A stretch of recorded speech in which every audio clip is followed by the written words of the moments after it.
প্রথম শব্দটাতে তিনটা অক্ষর আছে, আল্লামার মধ্যে তিন অক্ষর আছে, আইন লাম মিম, এটাকেই বলা হয় ইলম।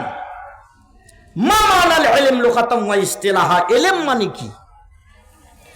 আমি যেই হুজুরের কাছে মুসলিম শরীফ পড়েছি, দাওরা হাদিসের সিয়াসাত্তার কিতাব, কামিলের সিলেবাস, সিহা সহিহুনের বহুবচন সিহা, সিত্তাতুন মানে হলো ছয়টা, ছয়, বুখারী শরীফ, মুসলিম শরীফ, তিরমিজি শরীফ, আবু দাউদ, নাসাই, ইবনে মাজাহ, এই ছয়টা কিতাবকে সিহা সিত্তা বলা হয়।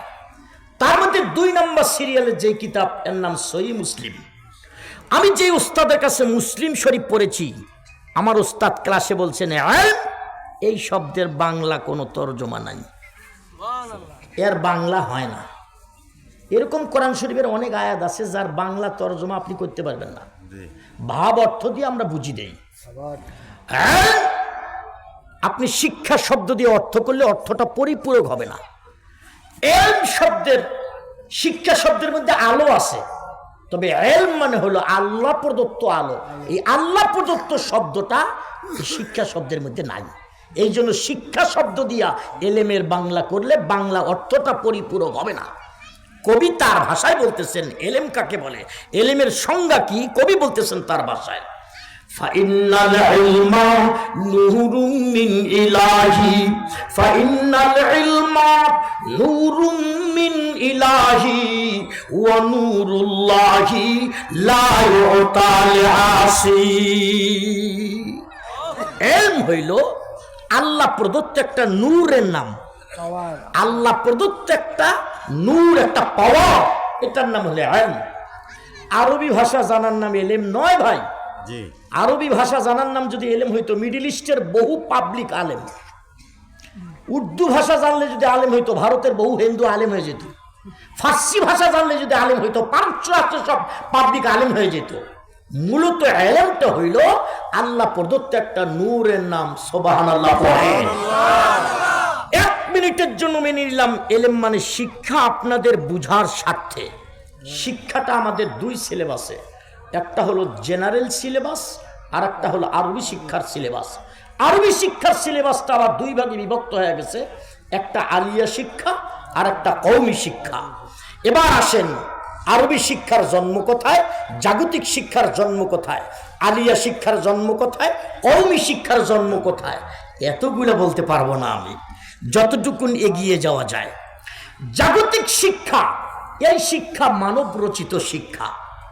এই শিক্ষা মানুষ মায়ের ভাষা, ইন্টারন্যাশনাল হিসেবে ইংরেজি ভাষা, অঙ্ক না করলে মানুষ চলতে পারবে না, এই জন্য অঙ্ক ভাষা, অঙ্ক, এই 3টা বিষয়কে সামঞ্জস্য করে একটা সিলেবাস সাজানো হয়েছে।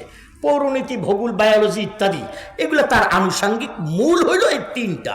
এই 3টা বিষয়ের সমন্বয়কে জাগতিক শিক্ষা বলে, জেনারেল শিক্ষা বলে।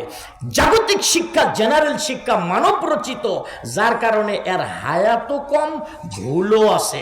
পক্ষান্তরে এই শিক্ষার সিলেবাসের প্রবর্তককে আল্লাহ, আল্লাহর নাম মহব্বতে সারে বলেন, এই শিক্ষার সিলেবাসের প্রবর্তক ভুল থাকলে দেখান।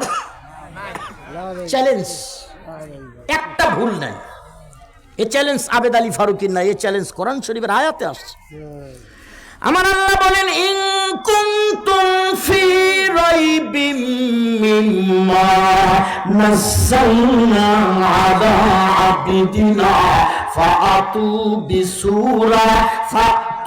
বিসূরাতিন মিন মিথলিহি ওয়াদউ শুহাদাআকুম মিন দুনিল্লাহি ইন কুনতুম সাদিকিন।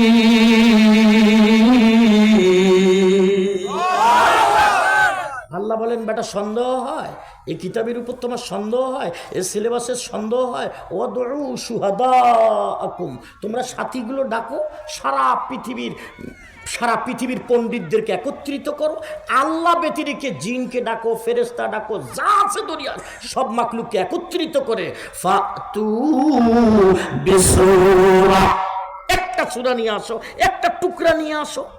সূরা ৩-এর মধ্যে তানবিন আছে, তানবীরের তানকিরি, মানে সামান্য থেকে সামান্য নিয়ে আসো। পৃথিবীর কারো সমস্যা সম্ভব হয়নি, কিয়ামত পর্যন্ত হবে না, জীবনও না। আমরা তো বাঙালি, যে সময় কোরআন নাজিল হয়েছে, চ্যালেঞ্জের আয়াত নাজিল হয়েছে, সে সময় তো আরবে বড় বড় পণ্ডিত ছিল, তারা এই চ্যালেঞ্জ গ্রহণ করতে পারে নাই। আর আপনি আমি খাওয়া আছে এই কিতাবে ভুল। জাগতিক শিক্ষার সিলেবাস মানব রচিত, ভুলে ভরা। কয়টা বলবো আমি আপনাকে, দেখি সময় অন্তে যতটুকু নিয়ে গিয়ে যাওয়া যায়। জাগতিক শিক্ষার সিলেবাসের প্রবর্তক মানুষ, হায়াতও কম, লাস্টিং পাওয়ার কম। যতক্ষণ নিঃশ্বাস আসা যাওয়া আছে ততক্ষণ জাগতিক শিক্ষার লাস্টিং পাওয়ার আছে। বিশাল ডাক্তার হয়েছে ইউরোপিয়ান রাষ্ট্র থেকে, ঢাকা শাহজালাল আন্তর্জাতিক বিমানবন্দরে নামার পরে যদি আপনি বলেন না জ্বরটা মাপি দিত,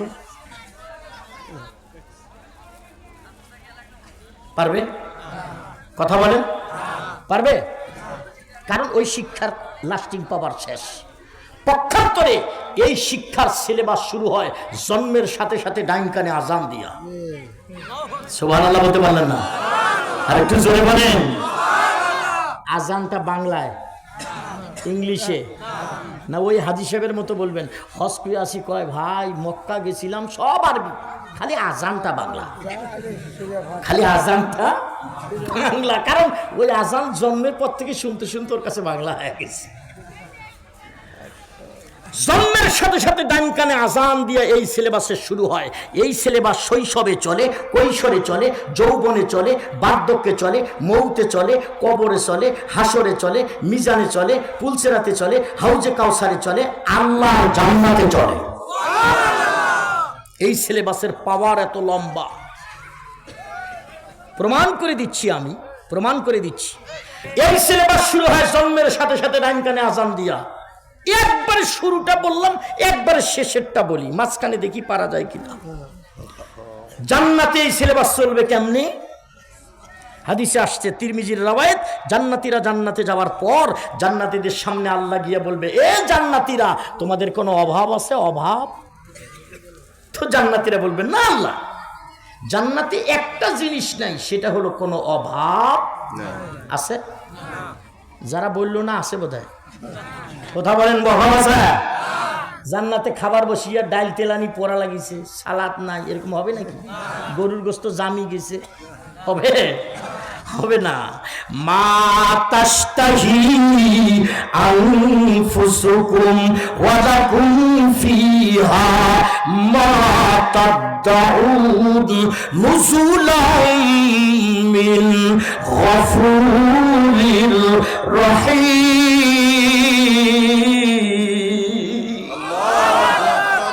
যা চাবেন তা পাবেন, এর নাম জান্নাত। সুবহানাল্লাহ, জোরে বলেন। তারপর আল্লাহ গিয়ে বলবে, এ জান্নাতীরা কোনো অভাব না? আল্লাহ না, তুমি তো ওয়াদা, আল্লাহর হক, তোমার ওয়াদা সত্য, সব পাইছি আল্লাহ, আমাদের কিছু লাগবে না। কসে আমার কাছে কিছু চাহিদা থাকলে বলো। তা আল্লাহ কি চাম, সব তো আছে, দাও একটা আম, দাও একটা আম। আম সাধারণ লোকের একটা আম দিবে। আর কি চাও? আল্লাহ একটা লিচু দাও, আল্লাহ একটা লিচু দিবে। আর কি চাও?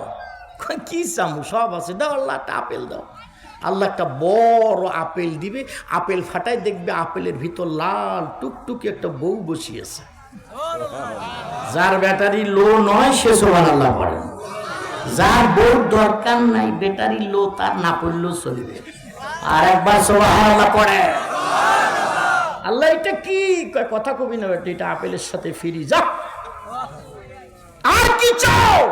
তখন সাধারণ পাবলিক আলেম ওলামাকে তালাশ করবে, এই সিলেবাসধারীদেরকে তালাশ করবে। হুজুর বুদ্ধি দানছে, আপনি না আমাদের মহল্লার ইমাম সাহেব ছিলেন গো। আজকে আল্লাহ কি চাও কি চাও বলে, কি চামু কি চামু একটু বুদ্ধি দেন। ইমাম সাহেবের কাছে যাবে, হুজুর আমনে না আমাদের মসজিদে আজান দিছিলেন, হুজুর আমনে না আমাদের মহল্লার মাদ্রাসার বড় হুজুর ছিলেন, একটু বুদ্ধি দেন, আমরা আল্লাহর কাছে কি চামু বুঝতেছি না, আল্লাহ কি চাইতে চায়, আল্লাহ বুঝাইতে চায় কি বুঝলাম না। আলেম ওলামারা সাধারণ পাবলিককে বুদ্ধি দিবে, মিয়া বুঝো আল্লাহরে গিয়া কও মাবুদ কোন করে শীতের মধ্যে ঠান্ডা পানি দিয়া উজু করেছিলাম, দামি মাথাটা মসজিদের ঠান্ডা মেঝেতে লাগায়া সুবহান রাব্বিয়াল আলা পড়ে তুমি আল্লাহর প্রশংসা করেছিলাম। আল্লাহ গো তোমাকে দেখছিলাম না, জান্নাত দেখছিলাম না, জাহান্নাম দেখছিলাম না গো আল্লাহ, আজকে আমরা তোমাকে দেখতে চাই, আজকে আমরা তোমাকে দেখতে চাই আল্লাহ, আজকে আমরা তোমাদেরকে দেখতে চাই আল্লাহ, আপনাকে দেখতে চাই। আল্লাহ রাব্বুল আলামিন 70,000 নূরের পর্দা উন্মুক্ত করে দিবেন, 70,000 নূরের পর্দা উন্মুক্ত করে দিবেন, চিৎকার করে বলতে থাকবেন গোলাম দেখ রে তোরা আমারে দেখ, আমার দিকে দেখ, আমার দিকে দেখ, উনজুর ইলাইনা রে গোলাম আমার দিকে দেখ, আমার দিকে দেখ, আমার দিকে তাকা। বান্দা আল্লাহর দিকে দেখতে থাকবে, আল্লাহ বান্দার দিকে দেখতে থাকবে, উভয়ের দিকে দেখতে থাকবে, হাজার হাজার বছর পাড়ি দিয়ে চলে যাবে, বান্দার খবর থাকবে না। এই জন্য হাদিসের মধ্যে আসছে জান্নাতের মধ্যে সবচেয়ে বড় নিয়ামতের নাম হলো রুইয়াতে বারি, আল্লাহ তাআলার দিদার। এই জন্য তফসিরের কিতাবে আসছে আল্লাহ বলেন জান্নাত আমার কাছে রাখছি আরশে আজিমের, আমি দৈনন্দিন আমার জান্নাতি বান্দাদের সঙ্গে সকালে একবার বিকালে একবার দেখা করব। আর একবার সুবহানাল্লাহ পড়ে। এই সিলেবাস জান্নাতেও কাজে লাগবে। আর এক জায়গা মাঝখান থেকে একটু বলবো, বাড়ি যাবেন না? আল্লাহ 12:15 বাজছে, মানে ফজরের নামাজ পড়বেন না? নামাজ পড়ি না, আমার একটু কাম আছে, আমার একটু আগে যেতে হবে, আপনি ফজর পড়ে যান। মাঝখানে আরেকটা বলি, দাউদ শরীফের হাদিসে আসছে সাহাবায়ে কেরাম একদিন রসুলকে জিজ্ঞাসা করতেছেন, ইয়া রাসূলুল্লাহ সাল্লাল্লাহু আলাইহি ওয়াসাল্লাম, কিয়ামতের দিন তো কোটি কোটি কোটি কোটি মানুষ, শত শত কোটি, হাজার কোটি, মিলিয়ন বিলিয়ন ট্রিলিয়ন মানুষ, এত কোটি মানুষের মধ্যে আমরা আপনাকে কোথায় পাবো হুজুর? হুজুর আমরা আপনাকে কোথায় পাবো? তা নবী বললেন 3 জায়গায় তোমরা আমাকে তালাশ করবা। সুবহানাল্লাহ, কাইল কর, আমি আজ ওয়াজ করে যাই, কাইল নাস্তা খায়া সুবহানাল্লাহ করেন, আরো জোরে সুবহানাল্লাহ বলো। 3 জায়গায় কোন এক জায়গায় তোমাদের সঙ্গে আমার মোলাকাত হয়ে যাবে। আবু দাউদ আলা লিখছেন 1 নাম্বার জায়গা, নবী বলেন যেই জায়গায় আমার উম্মতের নেকি বদি ওজন করা হবে, ওই জায়গায় আমি মিজানের পাল্লার পাশে দাঁড়িয়ে থাকব। আমার কোনো উম্মত যদি নেকির পাল্লাটা হালকা হয়, তখন সারা জীবনে সে যা দরুদ পড়ছে এটা আমার পকেটে থাকবে, আমি পকেট থেকে তার দরুদের একটা সিরকুট তার নেকের পাল্লায় দেওয়ার সাথে সাথে তার পাল্লাটা ভারী হয়ে যাবে। সাহাবায়ে কেরাম, এখানে যদি তোমরা আমারে না পাও, আরেকটা জায়গায় তোমরা আমাকে তালাশ করো, আমার সাথে তোমাদের মোলাকাত হয়ে যাবে। হুজুর এটা কোন জায়গা? নবী বললেন আল্লাহ আমাকে একটা কাউসার দান করবেন। ইন্না আ'তাইনাকাল কাউসার ফাসল্লি লিরাব্বিকা ওয়ানহার ইন্না শানিআকা হুয়াল আবতার। আল্লাহু আকবার।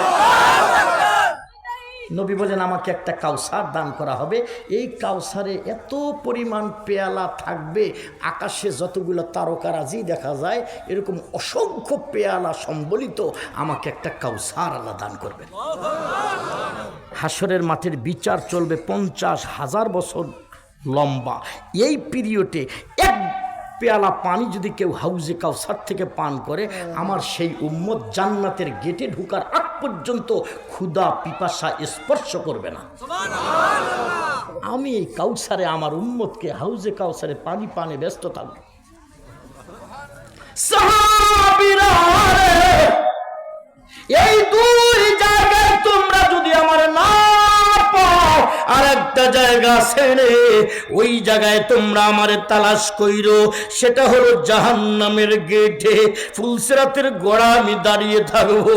আমি আমার উম্মতকে হাত দিয়ে ঠেকাবো, আমার উম্মতকে হাত দিয়ে ঠেকাইতে থাকবো। ফিরিস্তারা আমার উম্মতকে বেঁধে ঝিঝির লাগায় টেনে হেসে নিয়ে যাবে, আমি আমার উম্মতকে হাত দিয়ে ঠেকাবো। না ফিরিস্তা, আমার উম্মতকে জাহান্নামে নিবি না, আমার উম্মতকে জাহান্নামে নিবি না। দাঁড়ারে ফিরিস্তা দাঁড়া, আমার উম্মতকে জাহান্নামে নিবি না। আমার উম্মতের বেড়ি খুলে দে, আমার উম্মতের হ্যান্ডকাপ খুলে দে, আমার উম্মতের হ্যান্ডকাপ খুলে দে। আল্লাহর সাথে আমার একটু কথা আছে, দাঁড়া। ফিরিস্তারা বলবে নবীজি আল্লাহর হুকুম হয়ে গেছে, এদের জন্য জাহান্নাম ওয়াজিব হয়ে গেছে। না না না, আমার উম্মতকে জাহান্নামে নিতে দিব না, একটু দাঁড়া, আমার আল্লাহর সাথে একটু কথা আছে।